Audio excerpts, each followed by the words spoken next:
बिस्मिल्लाहिर्रहमानिर्रहीम नहमदु व नसल्ली अला रसूलिल करीम। नाज़रीन किराम,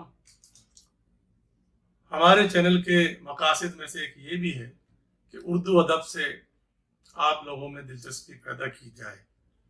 तो इसी सिलसिले में आज हम आपके सामने उर्दू की एक मशहूर किताब यादगार गालिब का तारुफ पेश करते हैं। यादगार गालिब ये आपके सामने है।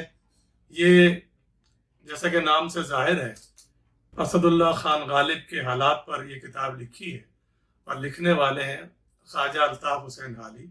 उनको मौलाना अल्ताफ़ हुसैन हाली भी कहते हैं, जो कि शायरी में गालिब के शागिर्द थे और ख़ुद भी बहुत अच्छे शायर थे और इनको कौमी शायरी का बानी भी कहते हैं।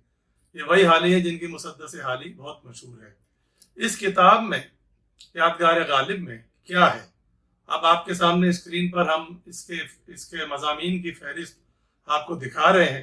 उससे भी अंदाज़ा होगा। मैं मुख्तसरन बता दूं कि इस किताब में गालिब के हालात ज़िंदगी हैं, उनकी पैदाइश से लेकर उनकी तालीम, उनकी शायरी, उनका मिजाज, उनकी शोखी, उनके लतीफ़े और उनके बहुत सारे अशार ऐसे हैं जिनकी तशरीह भी हाली ने इस किताब में की है और ऐसी तशरीह की है कि उसके बगैर कहीं और से हम तशरीह देखें तो शायद हमारी तसल्ली ना हो।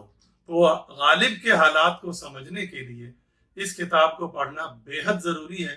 इसमें गालिब का मिजाज मुकम्मल खुलकर सामने आता है और दूसरे शायरों के बारे में जो राय है वो भी इसमें हाली ने दी है।